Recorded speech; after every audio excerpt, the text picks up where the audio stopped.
It's that time of year again. Everyone knows that the holidays can become overwhelming quickly, so the sooner you get things done, the better. For both shoppers and businesses, the best time to score great deals during the holidays is Black Friday, Cyber Monday weekend. Shopify is the commerce platform behind millions of businesses around the world, from household names to entrepreneurs who are participating in their first Black Friday, Cyber Monday this year. This Black Friday, join thousands of new entrepreneurs hearing for the first time with Shopify. Sign up for your free trial today at shopify.com/promo. That's shopify.com/promo. Go to shopify.com/promo and make this Black Friday one to remember.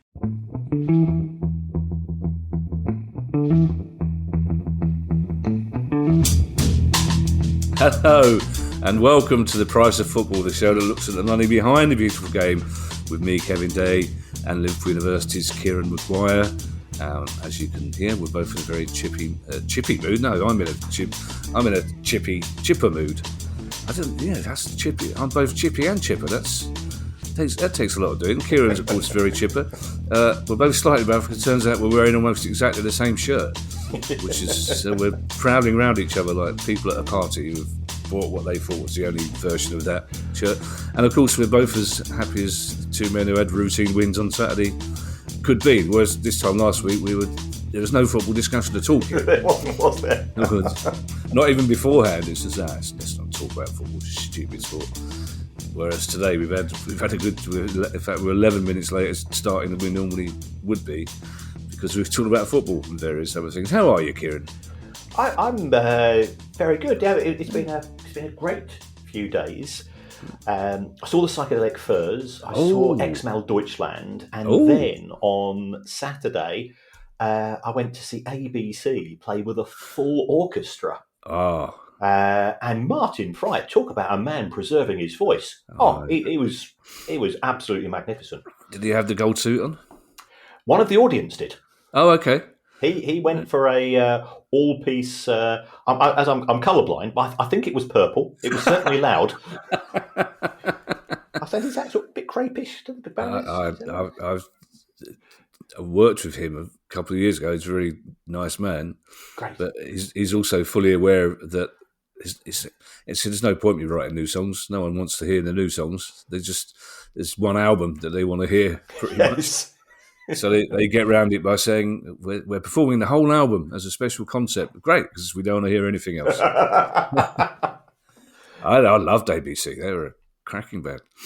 Legendarily, I think it was them who claimed that Sheffield were the only city that had no punk bands. It was all, really? Yeah, it was all either industrial. I mean, they're some brilliant bands, but they're all either sort of industrial or pop or Human League. But no actual punk bands. I mean, it's a sort of argument you can't win because there will be a 66-year-old listening to this who went, hang on a second, what about the band I had, the Barbed Wire Boys? We did 2 gigs at university in Sheffield. That's the theory, apparently. Let's get on to the questions, Kieran, because we could entertain ourselves all day by talking about music in the Sheffield in the 80s. Daniel Robertson has our first question. And it's quite a prescient one, I think, because this is a discussion that I'm sure would have taken place in one club and is taking place at another. And he says, if the owners of Manchester United and Newcastle United, says Daniel Robertson, if they decide that building new stadia on a different footprint would be better than refurbishing the current developments, but they then retain the previous stadiums, maybe reducing capacity and upgrading where necessary, and used it for the women's teams and academy teams to play, could they profit legitimately from using those stadiums for non-football events that would positively influence them financially? So I suppose you've got the example of Everton, Kieran, who are doing just that. They're playing the women's game there, but if they were to have concerts and other extraneous money-raising things going on there, would that help them in terms of finances and PSR? Spookily, not only are we wearing the same shirts, I've written the word Everton on my mind map. Oh my God. I think we're starting to... We need 4 weeks after. We're becoming like the Borg in Star Trek, having a hive mind. Well, no, see, luckily I don't get that reference, so we're not too close together. That's right, okay. The answer, Daniel, is probably. And the reason why I say that is that given that clubs that have commercial activities, non-footballing activities, such as Spurs, for example, are allowed to include those from a PSR perspective, and that comes under the umbrella heading of commercial income. Given that Manchester United and Newcastle United would presumably have been able to book the profits from the sale of the stadiums, had they chosen to go down that route, if they continue to utilise the stadium, then the commercial income from academy games, from women's football taking there, from using it for concerts and commercial activities, that should be included as well, because you can't have one source of income and not the other. If we take a look at Chelsea, Chelsea benefited, for example, from the use of the hotel, which was, again, it's not the stadium as such. Yeah. I think Bolton Wanderers were able to do the same as far as the Reebok. So my understanding is that provided there is a definitive link between the two pieces of real estate, then that can be included. It's when things start to get a bit spurious. So if a football club, for example, bought a light bulb manufacturing company, which was profitable, could those profits be included? No. But as this would come under the umbrella of football, and there are football-related activities taking place there, yes, Daniel, if it was to be profitable, and this is my concern at both Goodison Park and what could be Old Trafford and St James's Park, if they move, the maintenance costs could be quite considerable. So getting to turn a profit is challenging. And as far as the women's team are concerned, there's a case for saying it's really good that the women's team, for example, taking place at Goodison Park, but if the crowds are 3,000 or 4,000, then it doesn't feel right. There is a very good case for having sort of bespoke women's stadiums, which will sort of hit the sweet spot in terms of current capacity, looking towards prospective capacity of perhaps 12 or 15,000 for some of these clubs. Equally, you could say, well, hold on, look at Arsenal. They've been fantastic in the way that they've iterated the women's team into the Emirates, and they're regularly getting 30 to 40,000. I think every club has to do some homework as to what they think they can do in terms of having proper utilisation, and that would apply for the academy matches as well. Having said that, I mean the academy kids aren't used to playing in front of crowds, and whether that's in a stadium or a non-stadium won't make a lot of difference. I believe the phrase Danny Dyer would use, Kieran, would be your mob, because that's what your mob are doing with the women's stadium. They're still building the bespoke women's stadiums. That was the plan, wasn't it? Yes, it's all a bit weird because we've been told on 2 or 3 occasions since around about July, August, that there's going to be an announcement. There's going to confirm that Brighton will be playing in Brighton as opposed to playing in Crawley, which has a negative impact, I think, on people having to schlep up to Crawley, and that's not not criticism of short Crawley. We don't like to travel as football fans if we can avoid it. So yes, there are talks, and again, I think that is going to be somewhere in the 12 to 15,000 capacity bracket. And if they can fill that would be absolutely fantastic. So just to underline the answer to Daniel, if Everton were to do infrastructure works on Goodison Park, that would count towards the PSR liability for the club as a whole. Yeah, infrastructure expenditure is exempt from PSR. Right. So the good thing about this is that you get the pluses and not the minuses. The infrastructure cost is excluded, but if they started to run events on a profitable basis, that would be included. Right, what the Premier League is trying to do is to encourage what I would refer to as virtue spending. So investing in good things, which is academy, facilities, women's team, community schemes. All of these things have footballing and non-footballing benefits, and therefore that's why they're exempt from the current iteration of PSR. Having said that, we are now in November, and it is expected that there will be a vote later this month as to whether we're going to scrap PSR in its current form and replace it with something along the lines of the squad cost rules that are being undertaken under UEFA, and this rather weird anchoring proposal, which for me just seems to have no logic to it. Equally, I don't see it destroying football has been some of the outlandish claims of those who are opposed to it. Well, I think we'll pretty much be having a full-length special when that happens, which will include discussions as to what happens with infrastructure costs, entertainment costs, etc.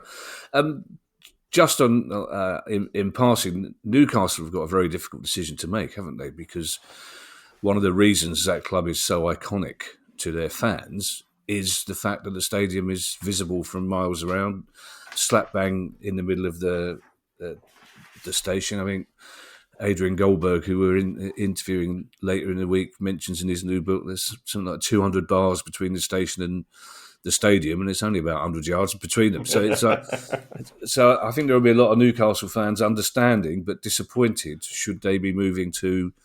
Certainly, if it was 10 miles outside the city, it wouldn't be anywhere near as exciting or, I hate to repeat myself, iconic as the stadium they have now. Yes, I think that there is a proposal for a venue which will be relatively central, not as central as St James's Park. As an away fan, you go, this is what all clubs should be like. Because it is so accessible and it's easy to get away from as well. Whereas the out of town experience is mixed, to put it mildly. Yeah, well, to be fair, Kieran, the ground is accessible. The away bit less so. It takes you as long to get up those stairs as it takes you to walk from the station to the ground. Lewis Fairclough has our next question, and it's an interesting one, Kieran.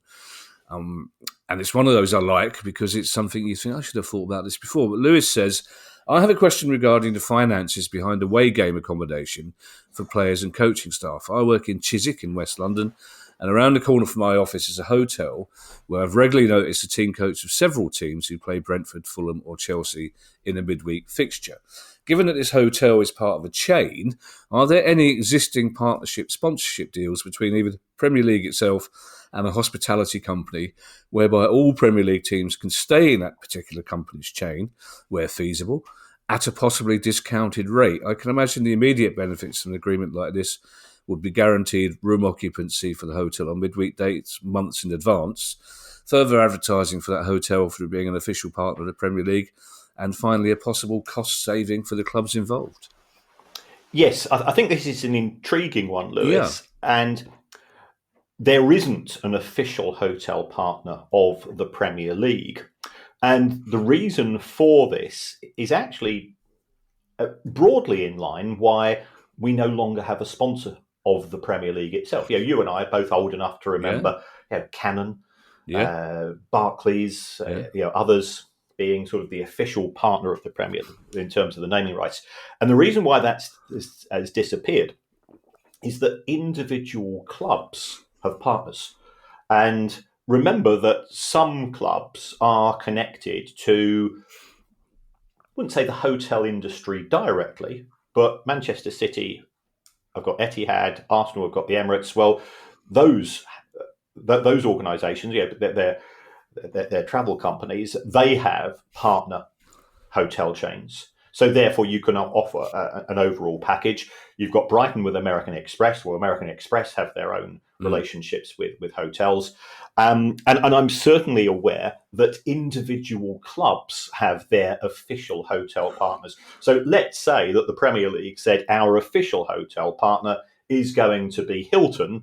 And somebody goes, well, hold on, we've got we're with Accor, we're with Premier Inn or whatever. So you end up sort of cutting off your left hand to feed your right and so on. So on the basis of that, there isn't such a relationship. But I can assure you that those football clubs that do have official partners they do get very beneficial rates, and that is utilised from the marketing perspective of the hotel chain itself, as well as the benefits for the club. Also, what we do see is that some clubs effectively have travel partners, in the sense that they will package up via a travel agency a hotel and a match ticket and perhaps an evening event as well, and that would have to be independent of the Premier League's role. So it just becomes too complicated to have an official hotel partner, given the existing relationships between clubs and their own partners. It strikes me, Kieran, as a sort of deal that might be more beneficial for League Two, for example, where possibly a slightly less prestigious hotel chain, but the hotel gets guaranteed bookings all over the country at a fixed time, way in advance, and League Two could probably negotiate a substantial discount for clubs that need a discount more than the Premier League clubs do. Yeah, that's worth it. We will endeavour to get our very good friends at the EFL back on the show, and this is one of the things we should. Yeah. I just that shirt. I'm really taken with that shirt you're wearing, Kieran. It's only partly because it's very similar to the one I'm wearing, but yeah. Well, the Baroness describes it as a shacket. You see, the Baroness and Ali are obviously in sync as well then, because you probably smiled and said, "Oh, it might be." Well, I got furious. I thought it was quite good. Yeah, I was furious when the implication came on that I'd bought a shacket. So very much. I do have to say, it's a bit. I bought it as a winter shirt, and it's not been cold enough yet. But I'm stubbornly wearing it until it gets cold. Mark Collins has our next question, and Mark apologises by saying, "Sorry, this is yet another question about the owners and directors test." But Mark, you don't need to apologise. The people who set the owners and directors test, you're clearly the ones that need to apologise in this case, because we've had so many questions about them.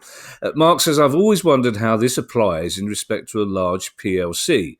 So in most cases, clubs are brought by a single individual or a company where ownership is easily identified.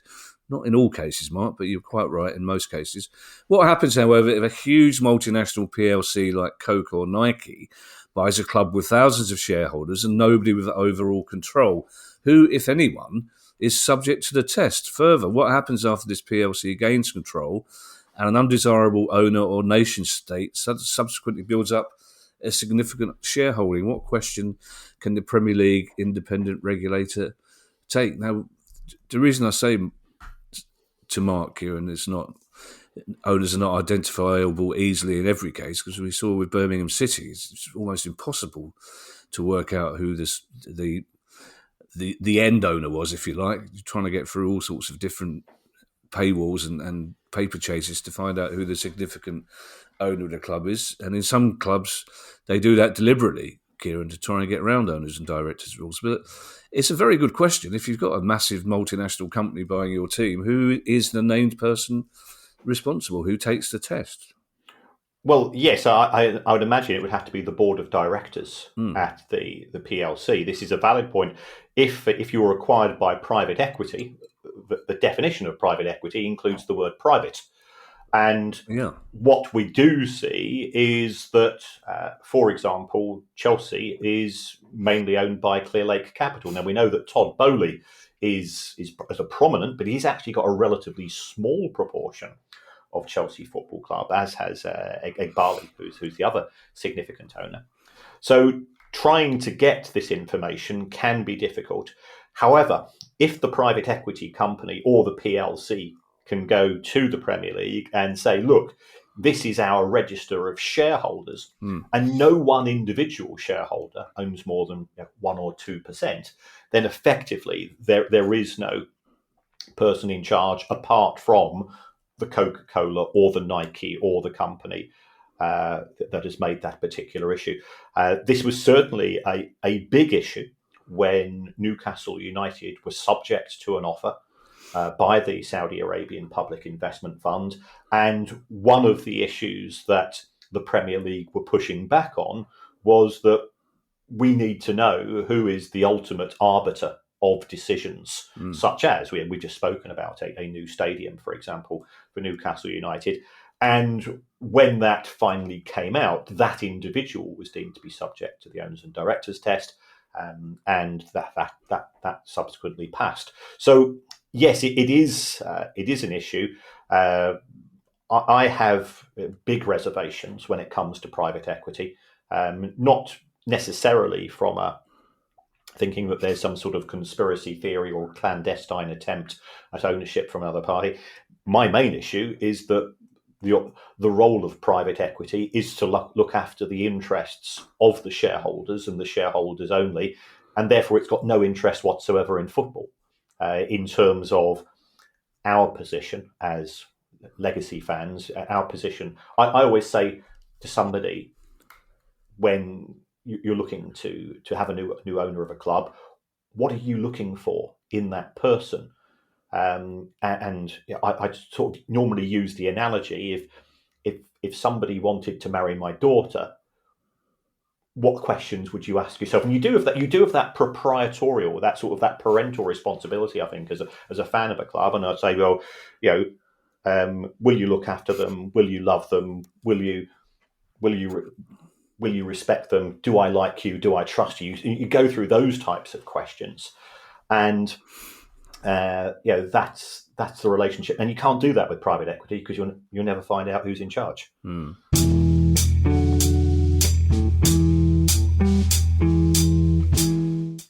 This podcast is brought to you by Carvana. Carvana lets you buy your next car on your terms. Explore a massive inventory online, filter for what matters, and find your perfect match. Then choose delivery to your home or pick it up at one of Carvana's iconic car vending machines. Every car also comes with a 7-day money-back guarantee, so you can make sure it's the right fit. Buy your car on Carvana. Delivery or pickup fees may apply. Limitations and exclusions may apply. See our 7-day return policy at Carvana.com. Carvana. This episode is sponsored by Shopify. When we started The Price of Football and things started to take off, it all got a bit overwhelming at times as we were suddenly sorting out recordings, interviews, live shows, and our online store. When you're starting off with something new, it seems like your to-do list keeps growing every day with new tasks, and that list can easily begin to overrun your life. Finding the right tool that not only helps you out, but simplifies everything can be such a game changer. For millions of businesses, that tool is Shopify. Shopify is the commerce platform behind millions of businesses around the world, from household names like Mattel and Gymshark to brands just getting started. With Shopify, you get your own design studio that includes hundreds of ready-to-use templates. You can accelerate your content creation with Shopify's AI tools that write product descriptions, page headlines, and even enhance your product photography. And you can easily create email and social media campaigns wherever your customers are scrolling or strolling. If you're ready to sell, you're ready for Shopify. Turn your big business idea into with Shopify on your side. Sign up for a £1 per month trial period at shopify.co.uk/priceoffootball, all lowercase. So go to shopify.co.uk/priceoffootball to take your business to the next level today. That's shopify.co.uk/priceoffootball.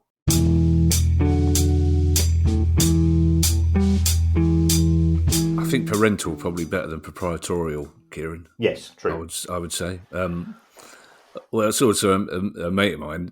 He would just go to the end of that list. He wouldn't. Never mind. But do you love and respect my daughter? Do I like you? Yes. Is the question. Just the second part of Mark.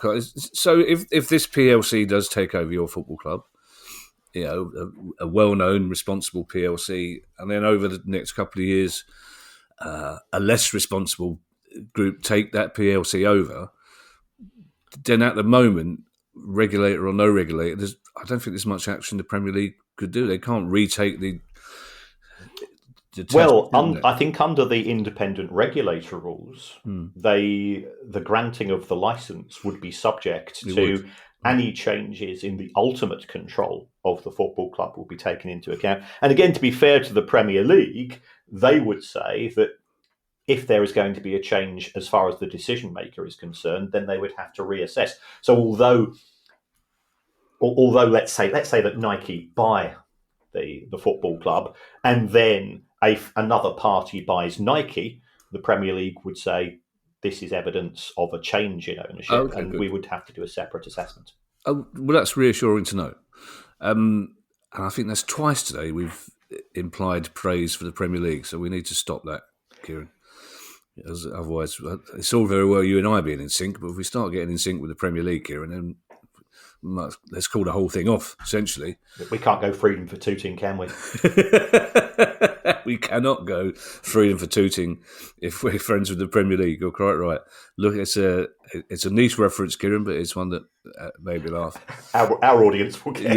Yeah. And as somebody who was brought up 15 minutes from Tooting Broadway Tube Station, there's a source of immense pride. I don't remember watching the sitcom. I just remember watching the titles. Going, there's a tube station I've been in. I've been in that tube station. He's a nice fellow as well, Robert Lindsay. Good. First time you meet him. Damien McKinney has this question. Again, it's another interesting one. No, he's a very nice fellow. Have any clubs made serious attempts to close down fan podcasts or YouTube channels? Would they have any sort of commercial rights argument regarding discussion of the club and its players being monetised by others? Now, it's a good question, Kieran, and you'd think from a PR point of view that clubs wouldn't do it. But we all know there are several podcasts, YouTube channels that are very entertaining to watch.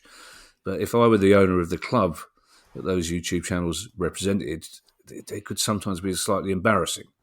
So it is a decent question. Again, we're talking to Adrian Goldberg, who was at the forefront of the fanzine revolution back in the day. And there are many clubs who tried to stop fans. Certainly didn't want the fanzines being sold on the club premises or near the club premises because they were so scurrilous.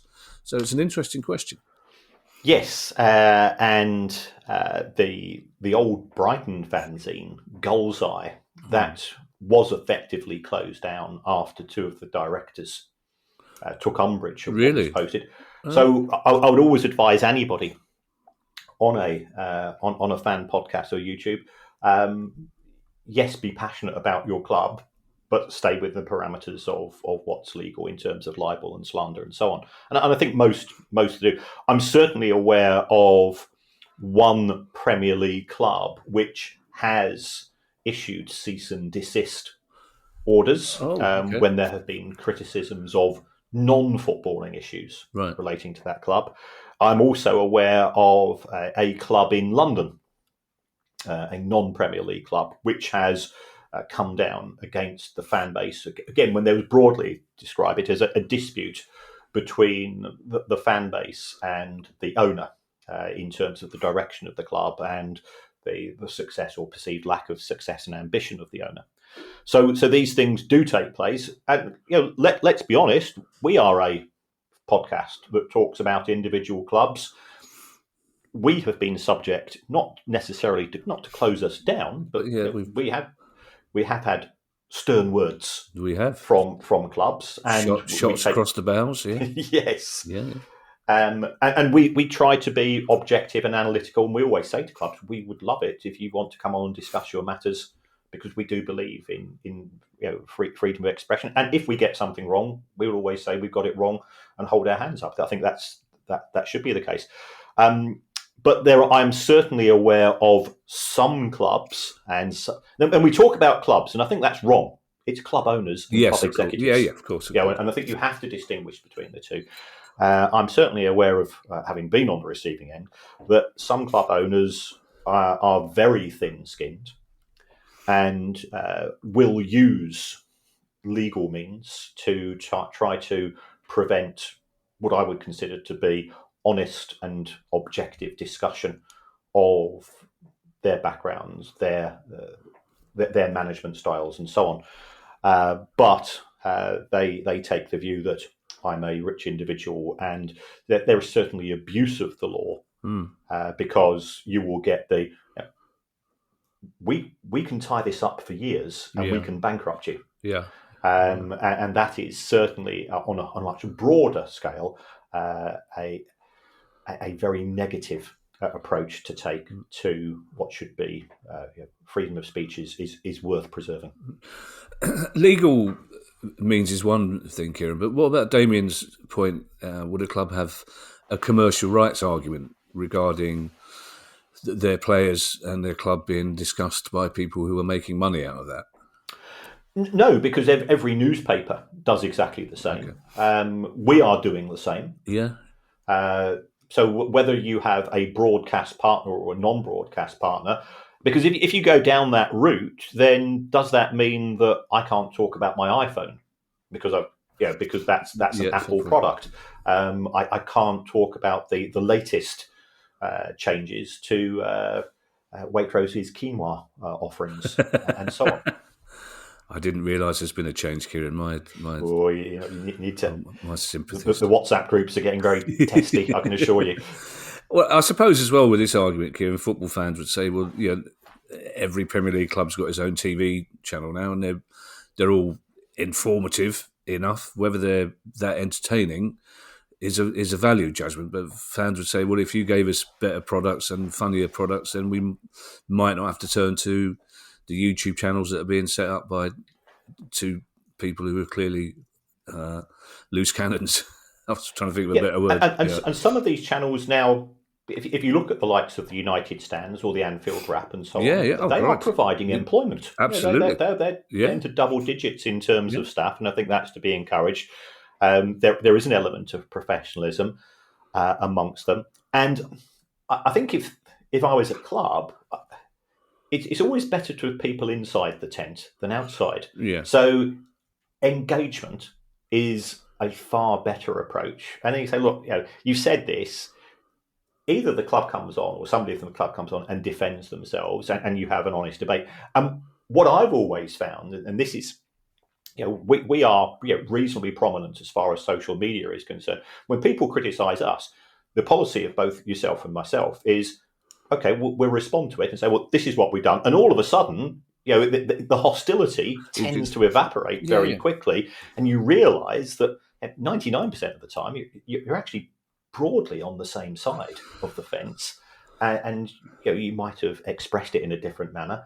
And you get people to say, yeah, okay. And then they say, yeah, thanks for responding. And so I'm a huge believer in engagement because it's not the same as endorsement. Well, likewise, Kieran, sometimes, and sometimes I understand it, some of our listeners will say, oh, you gave somebody an easy ride there, or you didn't challenge them enough. But neither you or I believe in that approach to communication. No. So if a club agrees to come on and talk to us, or if a club's quite often approaches to talk to us, then I think the best way to get them talking about what we want to talk about is to be polite and friendly and, hopefully funny. Because I don't believe you get any response by poking somebody in the chest with your very first question. And also sometimes, Kieran, we're cleverer than the people from the clubs, because they think they've run rings around us, and when they haven't, because we've been nice to them and they've inadvertently told us what we want them to tell us. I mean, that is our approach. I understand that sometimes our listeners want us to be more combative, but I generally don't think we learn what we want to learn. So it's in the same way that there are quite a few times when people get in touch with us, not always fans of the pod, and say things.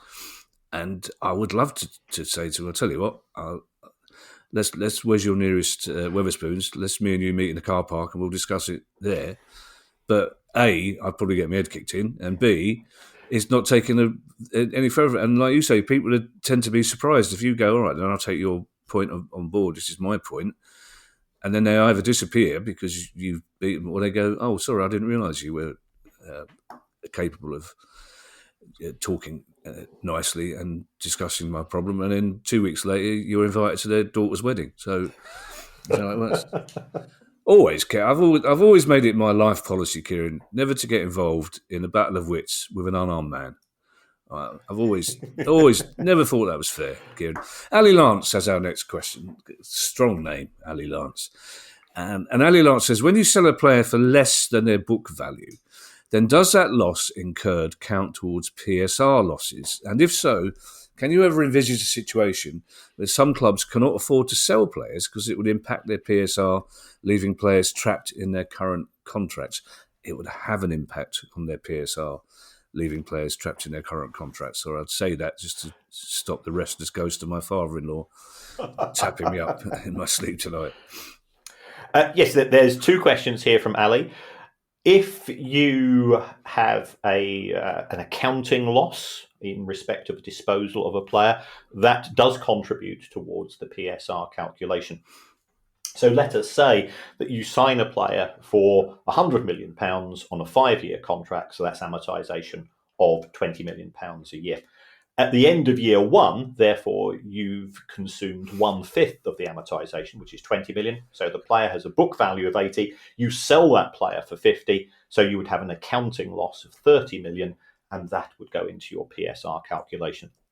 Therefore, there is a case, and we do see this, and this might actually be a contributory factor to one of the broader features that we have seen in the transfer market in the last 2 or 3 years, which is the increased number of loan players who normally say, well, you send players out on loan because they're young and you want them to get experience. But there's another issue. You send players out on loan because you spent an awful lot of money on them and they've not delivered. So and I'm not having a dig at Chelsea here because I do think that Chelsea's transfer policy in the main is very, very successful. But if you take a look at what they did with both Romelu Lukaku, who they signed for £97 million on a 5-year contract. After 1 year, he was shipped out on loan, and another year out on loan. They didn't sell him until 3 years into his 5-year contract. So therefore, he had amortised quite a bit, and therefore the losses when he went to Italy eventually were relatively low. You could argue that they did the same with Kepa, the goalkeeper, who was, I think at the time, is he still the world record? Was he overtaken by Alisson? He's certainly one of the most expensive goalkeepers of all time. And he again went out on loan to other clubs, and that reduced the need to sell him at a loss until he eventually went to Arsenal as their backup. So, yes, it is something that clubs take into account. There are Machiavellian spreadsheets which we use to work out the sweet spot as to when sort of book value and market value are roughly in alignment, and you can squeeze through the sale at an appropriate point in time. Mm. All spreadsheets are Machiavellian to a degree, Kieran, aren't they? Really? Yes, harsh but fair. Stroke evil. Our last question comes from Dennis Palikis. Apologies if I've not pronounced that properly, Dennis. And Dennis raises a very, very valid point, Kieran. It's a subject that we've talked about, and it's something that needs to change. But Dennis's solution is probably the most radical thing that's ever been proposed on this pod, and therefore I would propose myself, Kieran. Not likely to happen. But let's see what you say, because I've been wrong in the past. But Dennis Paliki says the football calendar is now more populated than ever, and players are also more exhausted and drained than ever. Intuitively, it seems then that there must be more injuries and more serious injuries in recent years, so something's got to give. So my question is, would taking a season off or cancelling a season work? So let's say the 26-27 season is chalked off, and then if the fixture congestion and increased player obligations continue, perhaps we take a season off every 4 or 5 years. Would that be practically feasible? Obligations to broadcasting partners and sponsors, etc., but also perhaps a player's rights to strike. And in the unlikely event it is feasible, would the economic impact be catastrophic? I think even beyond the impact on the economy and the players and the broadcasting, I don't think fans would be very happy here. I mean, I love the occasional couple of weeks off. I was delighted to learn that Palace aren't playing on Boxing Day or the day after Boxing Day, so that I can really enjoy Christmas. But if you were to tell me they weren't playing again until the following Boxing Day, I don't think I'd be too happy. I think IKEA would be happy. But I suspect football fans less so. It's an interesting proposition, Dennis, that effectively the football authorities taking a leaf out of Glastonbury's book. Yeah, very much so. Having a fallow year. Yeah. The size of the football industry, however, is so big. Sky's business model is dependent upon having the Premier League rights. So what would happen there? You would still have to employ people and pay them wages. You would still have the overheads in terms of insurance. So I understand where you're coming from, and it is a fairly radical proposal. There's a case for perhaps saying, let's drop to an 18-team Premier League, but we've got 20 teams in it, and you could have 2 teams taking out a year at a time. But again, I don't think the fans of those clubs, oh God, next year, what am I going to do in 27, 28? Yeah. I've got no football. And certainly one of the things which I learned from keeping in touch with fans of Bury Football Clubs, I got to know a few of them when they had their crisis, was the conversations after the club had been destroyed by Steve Dale were very much along the lines of, we've lost our identity. And one of them said, you know what it's like for you, for you lot in the Premier League, when there's an international break and you're moaning because there's no football. Well, at least that's only 3 or 4 times a year. Yeah. Can you imagine that on 35, 40 Saturdays a year? You'd absolutely hate it. And that's what we have to experience as fans of Bury Football Club. And when it was put to me in that way, you do lose that. And again, I go back to what your Ali and the Baroness have said to both you and I. One of the really good things about football is blokes are pretty hopeless at looking after themselves, but having that safe space before a football match where you are talking to the same blokes, the same nonsense at the same table in the same pub, is actually very good for you, because otherwise you won't say things which where you do feel you can say, turn to a mate and say, I've got this is really getting to me, or any chance of a chat. So therefore, I think it's a solution, but it's not a business solution that would work, and I'm not actually sure that it would have other stakeholders. At the same time, it is indicative of an over-congested fixture calendar, and that the senior people in authority are just flogging the dead horse in terms of players. And that does manifest itself in terms of the quality of the product. And I go back to, this was one of the issues which Maheta has raised when we've had discussions with him. And I had a chat with Maheta from the PFA only last week. It was saying, when was the last time you can recall a really good Champions League final? And why were the Euros pretty poor in 2016? They were not memorable matches. He says the players they're operating on fumes. They're not fully fit, and they are protecting themselves in terms of many of them have got existing injuries and so on. And that is because, yes, football is fantastically successful, but getting the balance between that success and the number of fixtures has not yet been dealt with.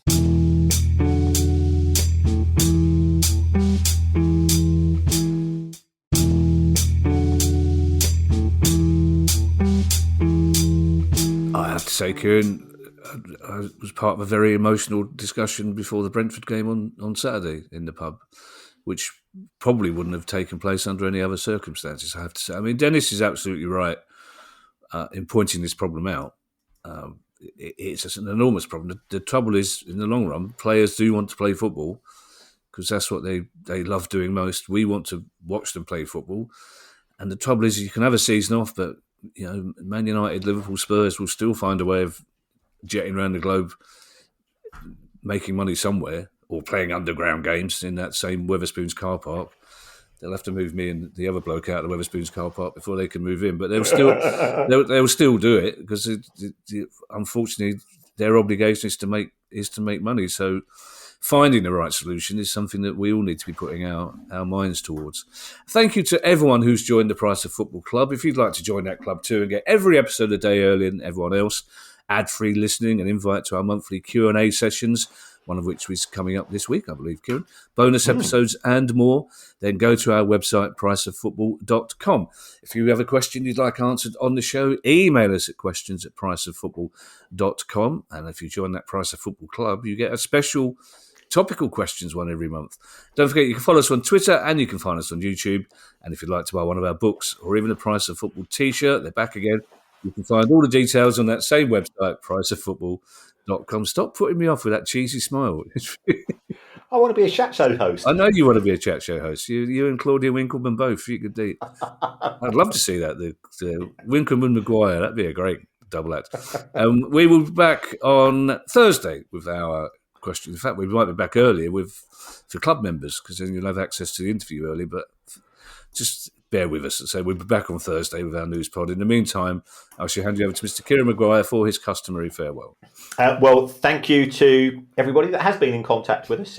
I've got to know an awful lot of Sheffield Wednesday fans on first name terms, and they've been again.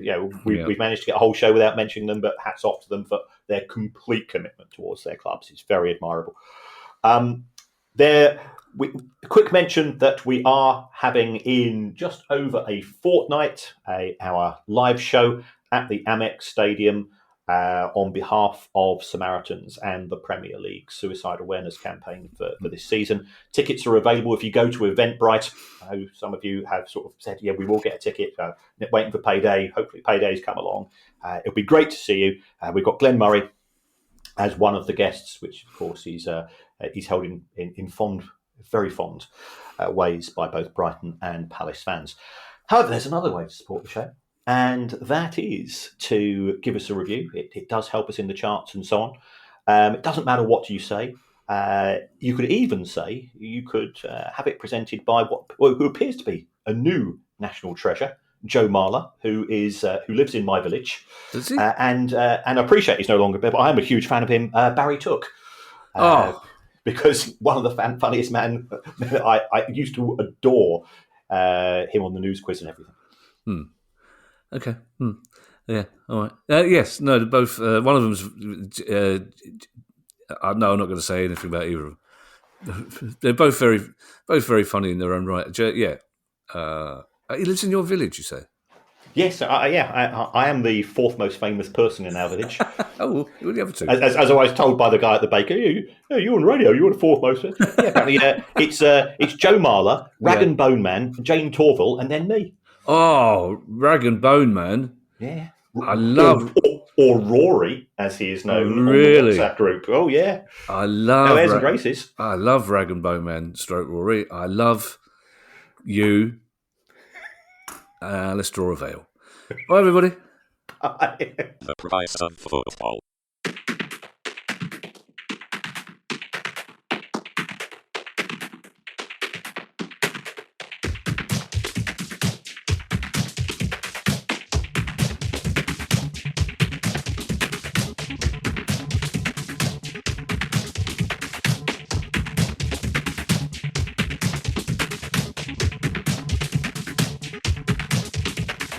The Price of Football.